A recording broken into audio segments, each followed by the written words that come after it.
प्रधानमंत्री नरेंद्र मोदी की रैली अपने आप में बेहद खास होने जा रही है। प्रधानमंत्री का ये अलीगढ़ दौरा होगा, जहां पर बड़ी संख्या में लोग पहुंचेंगे नुमाइश कैंप में। इस रैली का आयोजन जो है, जनसभा का आयोजन यहां पर किया जाएगा। 40 मिनट तक संबोधन होगा प्रधानमंत्री नरेंद्र मोदी का, और जो पूरा इलाका है उसे नो फ्लाइंग जोन घोषित यहां पर कर दिया गया है। नुमाइश मैदान जहां पर नो फ्लाइंग जोन घोषित किया गया है। फिलहाल प्रधानमंत्री नरेंद्र मोदी आज अलीगढ़ के दौरे पर पहुंचेंगे।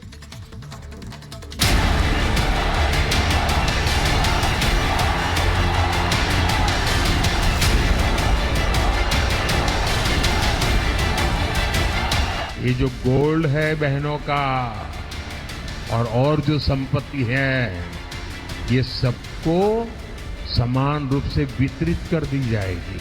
आजादी के इतिहास में पहली बार होगा दिल्ली में कांग्रेस का जो शाही परिवार रहता है वो कांग्रेस को वोट नहीं देगा।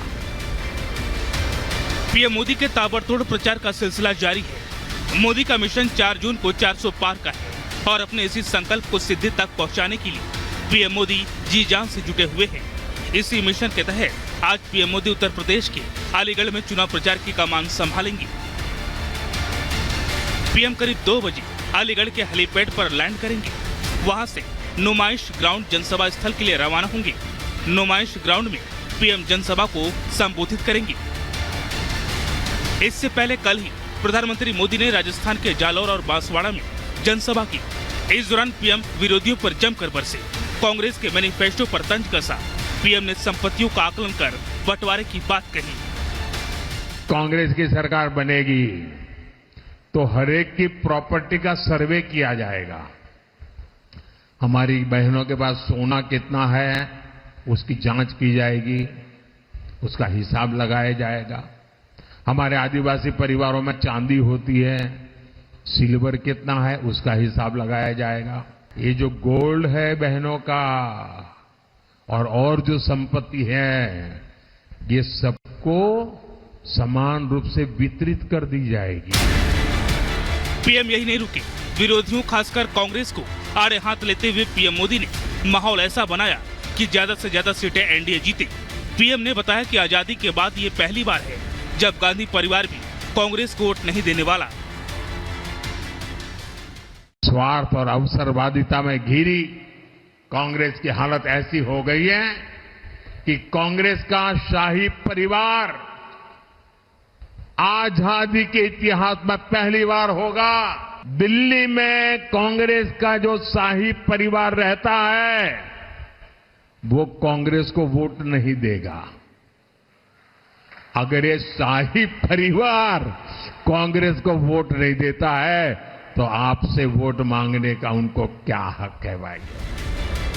दूसरी तरफ एनडीए गठबंधन के नेताओं ने रांची से हुंकार भरी। इस दौरान एनडीए गठबंधन के नेताओं ने बीजेपी के 400 पार के नारे को जुमला करार दिया। एनडीए के नेताओं का कहना है कि बीजेपी 400 सीटें जीतकर संविधान बदलना चाहती है। एनडीए के नेताओं ने कहा कि बीजेपी महंगाई बेरोजगारी पर बात नहीं कर रही, बल्कि मुद्दे से भटककर ध्रुवीकरण कर रही है। क्या कहते हैं भाजपाई? 400 सीट दे दो, संविधान बदलना है। याद रखना, ये संविधान बदलेंगे तो आरक्षण खत्म करेंगे, ये संविधान बदलेंगे तो चुनाव में जो वोट देने की आपकी ताकत है उसको खत्म करेंगे। झारखंड ने बना लिया है, मूड बना लिया है कि भाजपा को भगाना है, देश को बचाना है। भाजपा को भगाओ, देश का संविधान बचाओ। जो लोग जुमला लेकर के आए थे वो आज गारंटी लेकर के आए हैं।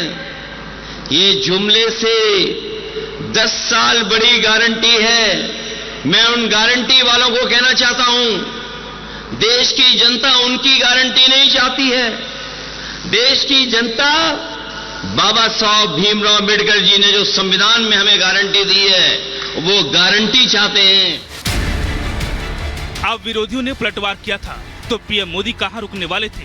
पीएम मोदी ने अपने अंदाज में जवाब दिया और कहा, एनडीए गठबंधन देश की जनता को गुमराह कर रहा है। 24 में हार के डर से विपक्ष इस हद तक हताश हो चुका है कि वो संविधान बदलने का लोगों में भ्रम फैला रहा है। कांग्रेस ने हमेशा दलितों को डराया, कभी आदिवासियों को डराया, कभी अल्पसंख्यकों को डराया। आज भी ये कभी लोकतंत्र को लेकर, संविधान को लेकर, आरक्षण को लेकर भांति भांति का झूठ फैला रहे हैं, भांति भांति का डर दिखा रहे हैं। लेकिन कांग्रेस को पता नहीं है कि भारत हर प्रकार से डर से बाहर निकल चुका है। जाहिर है पीएम मोदी का ताबड़तोड़ प्रचार और सियासी प्रहार से विपक्ष हलकान है। विपक्ष के हर उठाए मुद्दों का पीएम अपने अंदाज में जवाब दे रहे हैं और अब 4 जून को जनता किसके दावों और वादों पर अपने भरोसे का मुहर लगाती है, ये साफ हो जाएगा। Bureau report, Republic Bharat.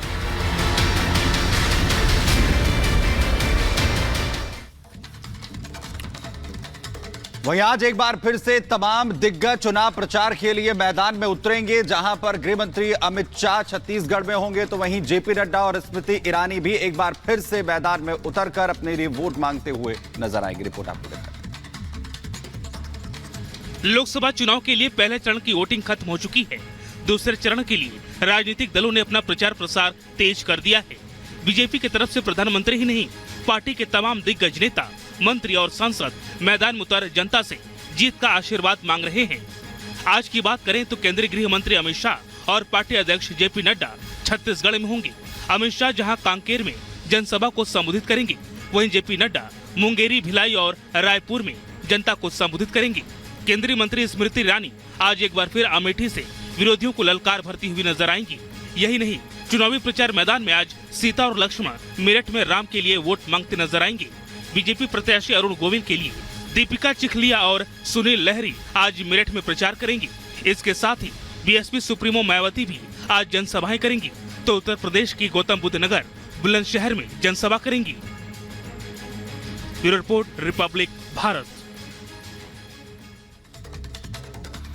वही बात करते हैं मणिपुर की, जहां पर आज वोटिंग होगी। दरअसल उन बूथों की ये वोटिंग होनी है जहां पर 19 तारीख को हुई वोटिंग हुई, बूथ कैप्चरिंग की कोशिश यहां पर की गई थी और आज एक बार फिर से री वोटिंग यहां पर करवाई जा रही है। 11 बूथों पर दरअसल ये वोटिंग होनी है। 19 अप्रैल को हिंसा और गोलीबारी यहां पर की गई थी, ईवीएम में तोड़फोड़ की गई थी, बूथ कैप्चरिंग को भी यहां पर अंजाम दिया गया था।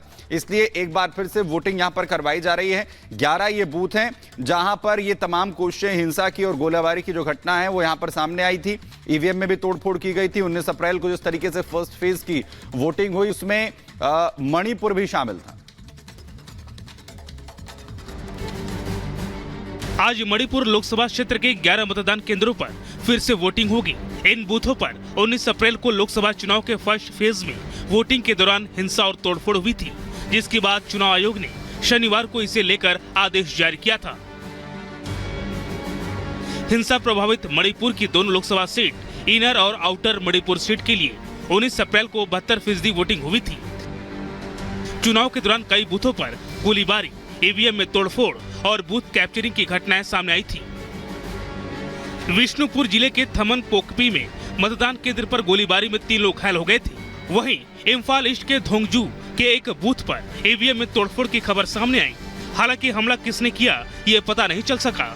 इसी के बाद चुनाव आयोग की तरफ से 11 बूथों पर वोटिंग को अमान्य घोषित कर दिया गया था और आज इन बूथों पर मतदान कराए जाएंगे। Bureau report, Republic Bharat.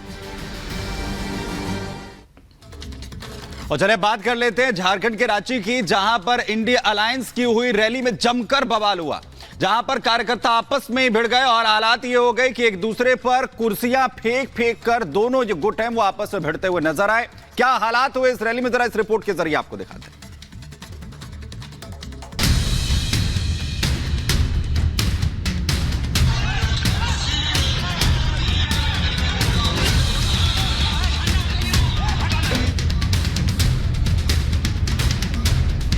इंडी गठबंधन में सिर्फ फुटबॉल कम होने का नाम ही नहीं ले रहा है, चाहे सीट बंटवारे की बात रही हो या आपसी गठबंधन की। इंडी गठबंधन बनने के बाद पहले तो पार्टी अलग थलग हुई, इसके बाद इंडी गठबंधन के नेता अपने अपने राज्यों में अपना अपना दावा ठोकते दिखे। खैर, दिल्ली के बाद रांची में इंडी गठबंधन की बड़ी रैली हुई। जेएमएम की ओर से प्रभात तारा मैदान में उल गुलान न्याय रैली का आयोजन किया गया।